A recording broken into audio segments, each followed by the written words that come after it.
Tollbooth workers say they are broke, desperate and depressed following the cessation of road tolls operations. Evelyn Gadri, one of the former workers who has a physical disability, says the government has refused to reassign them as promised. In this edition of JoyNews Tracker, the former workers are crying out to the president to intervene and reassign them. Jojo Kobna has more in the following report.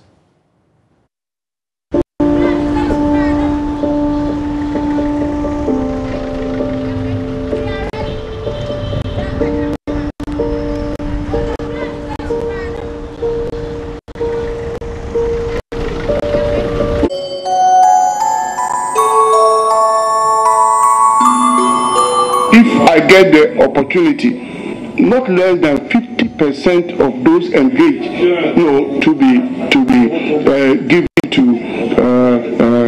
the physically challenged, because it's one sure way of giving them some employment. The promise to employ persons with disabilities to collect road tolls subsequently became a reality. The NPP government put a smile on the faces of the people who were employed there. Subsequently, the Vice President, Dr. Mahmoud Bawumia, made a firm commitment to do more. Persons with disabilities would constitute not less than 50% of the people employed to operate toll booths across the country. However, when the Finance Minister, Kenneth Ofori-Atta, declared that the toll booth operations had been abolished, the hopes of the workers were crushed. The government has abolished all tolls on public roads and bridges. The toll collection personnel will be reassigned. The expected impact on productivity and reduce environmental pollution will more than offset the revenue foregone. The pledge to reassign all toll booth workers has not come to pass yet. For 6 months, the workers have not received any salaries yet. So we respect because what free meeting because when you say they are what it will be able to meet you. But he said you man go in a day, it was fire in at least ye did them, ye say ye did them, them didn't cry, forget it, say ye be near a crack or forget ya forgetting them na ye dino. We are focusing on say be coin him. But after the way I see about na yen disability no ayekese problem na ayekese pa men kan dada enye easy you know easier yeah what is falling on me I be praying for the man them don't nobody understand them yeah you know easier yeah. That is Evelyn Gadri. She used to work at the Pobiman toll booth. When the going got tough, she started hawking in the street to put food on the table for her 4 children. She waved through vehicles to sell her wares to commuters. But an accident around the Achimota-Melcombe area has left her in shock. She identifies the girl who was involved in the accident in a video I had taken earlier. Lady Bakon a beggar or not what a wheelchair Ukita Mufra Ketua Munu be only twins. One say caveat free your fab so when we at once if Nina Munina day say and now in the coy 3 days that no back at our family Tino. I'm an mamma so many be what say mamma soon baby on our because near any day I'm a microambone same Miss Rosa. Evelyn joined other toll booth workers to picket at the Ministry of Roads and Highway, but that yielded no results. Several times, the beer is on the pipeline. The beer also is on the pipeline. The other time, you can say, you train 1G11 into what you to to cry a man of time. Kakani Sanko Bium. Your course is on the pipeline, and the young trainer or pipe now say, Ben Crown would to crown wound to me, the beer pipeline. Evelyn is frustrated because her husband's shoemaking shop was also demolished, so he's also out of work. Beer wants to book yours, no, not kiosk no one or you don't, but a horse one nayeda.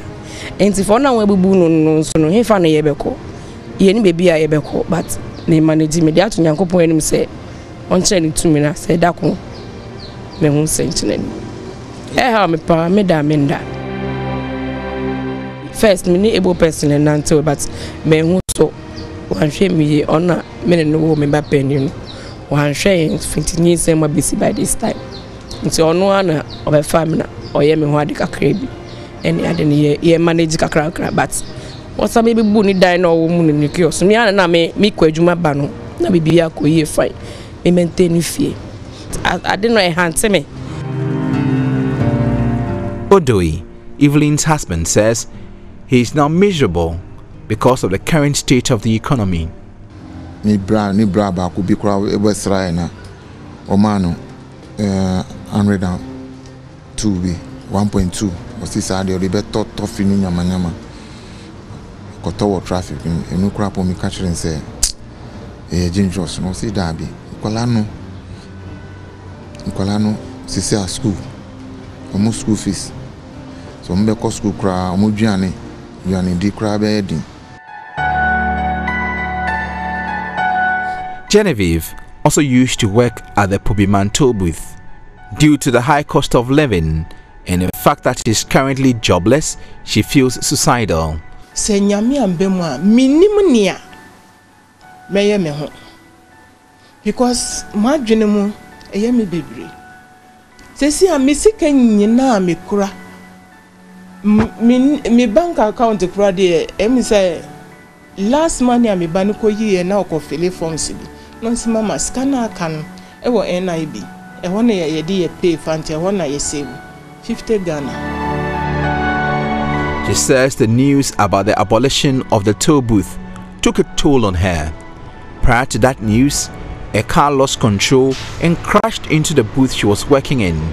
She was trying to get away when she fell on her hip, breaking hip implants and worsening her condition. A certain Kia Bongo came when I gave the ticket. So when he moved for me to serve another car the ticket, then I heard bang. So I don't know what happened.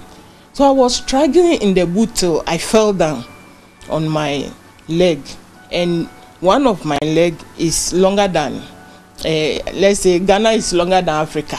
So I used to wear special sandals. So it slipped me, and this my leg went down heavily, and the implant inside got break. Authorities at the Tollbooth did not cover her hospital bill. She appealed for funds to undergo surgery, and upon recovery, she was hit by the news that Tollbooth had been shut down. I was not at work that time because I had an accident at the workplace, so I was in the house.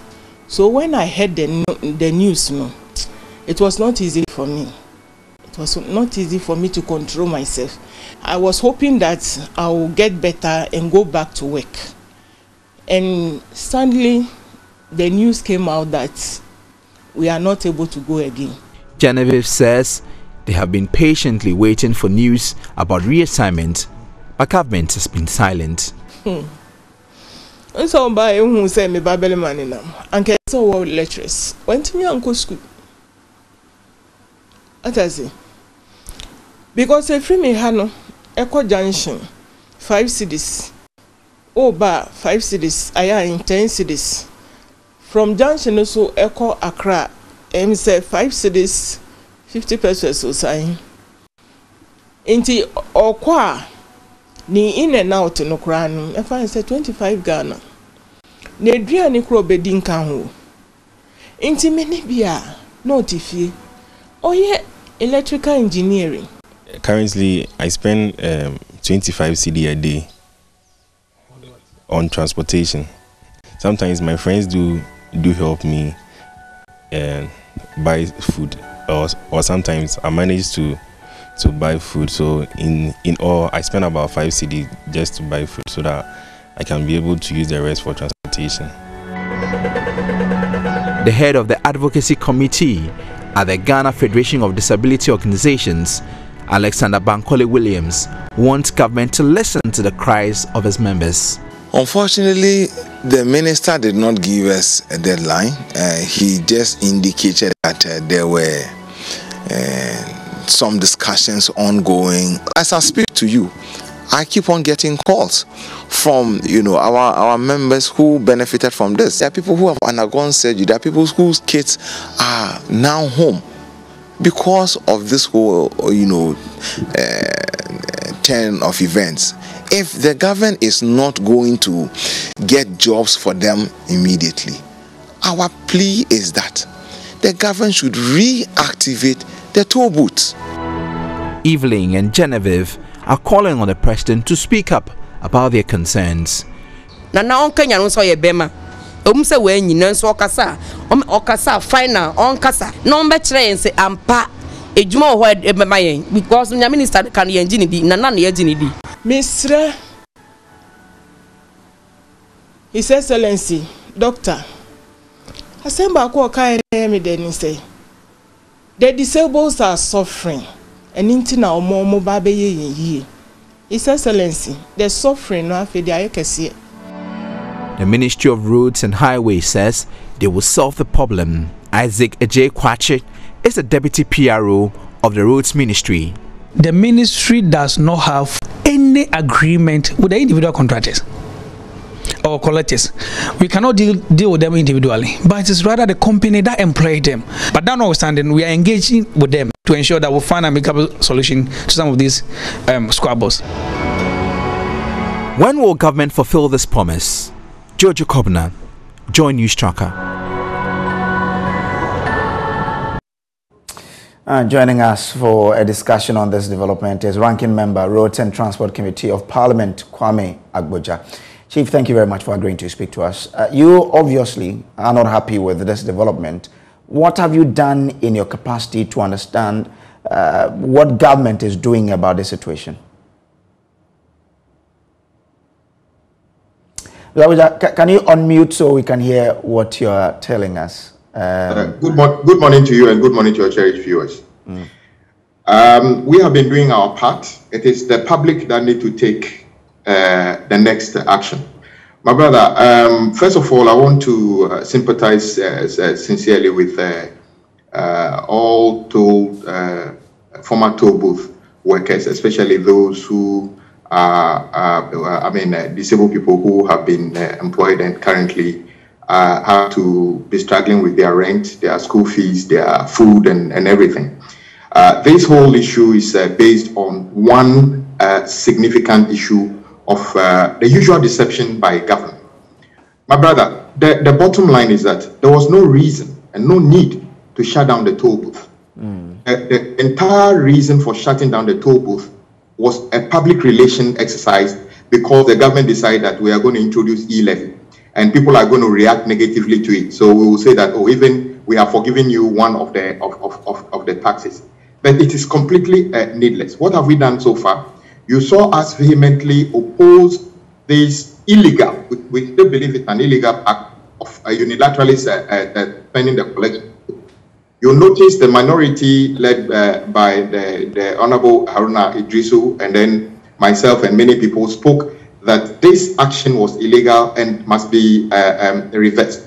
You notice that the Speaker of Parliament did speak and say that this action is illegal and must be reversed. You notice what happened. Immediately Speaker spoke, some senior members of the New Patriotic Party went and used unprintable words against him. And in fact, some of them even suggested that if he likes, he can come and play the toll. The negative impact we are seeing are beyond even what is in your video. Currently, I can tell you that we've made a lot of investment to put the toll booth in a way that we can collect tolls.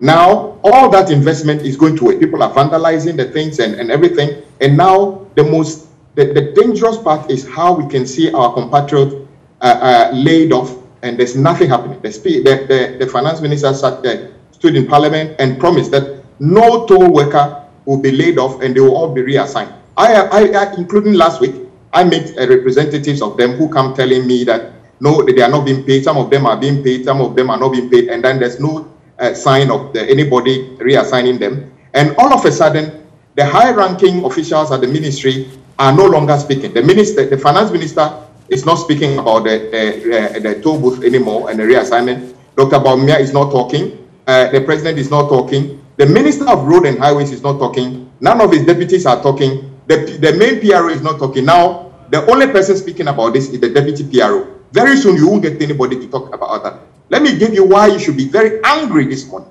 If I tell you that government is even borrowing money to build more toll booths, you tell me that is not possible. But we are borrowing money from abroad, which we are paying interest to build more toll booths. When did this happen? When was the last time they borrowed money to construct toll booths? Well, recently they brought some loan to build a bridge across one of the rivers into Afram Place. In that loan is about 3 to 5 million euros dollars to build new toll plazas. And my brother, when the finance minister spoke in Parliament and suggested that part of the reason they are stopping the toll booth is because it creates environmental and other things, my brother, I mean, I don't even know where they get this thing from, but because they believe you and I are so gullible, we swallow everything. Even in the United States, even in Britain, every advanced country, road tolls are a good way of raising revenue to improve the same roads. All they have done better is that they have automated it. So nobody needs to stand there, sit in there, and then find a way of collecting the money physically. So how can you say that you are stopping the collection of toll booths because of environmental reasons? They did it simply because they thought Ghanaians will buy it better, or buy the e-levy better, if they say, oh, we are introducing e-levy, but we have stopped the toll booth. But I know that contractors and the toll workers listening to us right now, who will know that even if it's just 78 million Ghana cedi we get annually, there's somebody who actually went weeding the roadside as part of his contract, just cutting grass at the roadside, who is owed 1,500 cedis. Imagine what 78 million can do. And we in the minority were even ready to support government to say that, look, we probably need to review the road toll collection regime currently, automate and probably see, I mean, larger vehicles can pay more. I don't see how Ghanaians will sympathize with anybody driving V8 and being asked to pay 2 or 3 or 4 cedi to go across the motorway. So Mr. Kojo, as a ranking, what are you doing to get the minister to account to you on what they've done in terms of reassigning these persons with disability? Because that's the promise they gave when they were taking away the tolls. Yes, you notice in the past I've been speaking about this, and then out of a knee-jerk reaction, he came out saying that they will convert the toll booth into public toilets. When I draw his attention to the fact that I don't think any sensible human being will go to use a loo in the middle of a highway, he said I didn't understand him well. So we have been raising this issue, including last week, that you need to reinstate the toll booth, because you'll be surprised to know that just a few months before the cancellation of the toll booth, we actually contracted some people to invest in IT and other things on some of the toll plazas. So the investment that we have made is gone to waste. And today we see vehicles driving into them, because in the past vehicles slow down to go through the toll plazas. Today, because they know there's nobody there. And to make it worse, we have seen our compatriots laid off, and as they've promised them that they will be given, they will be reassigned, the ministry is broke.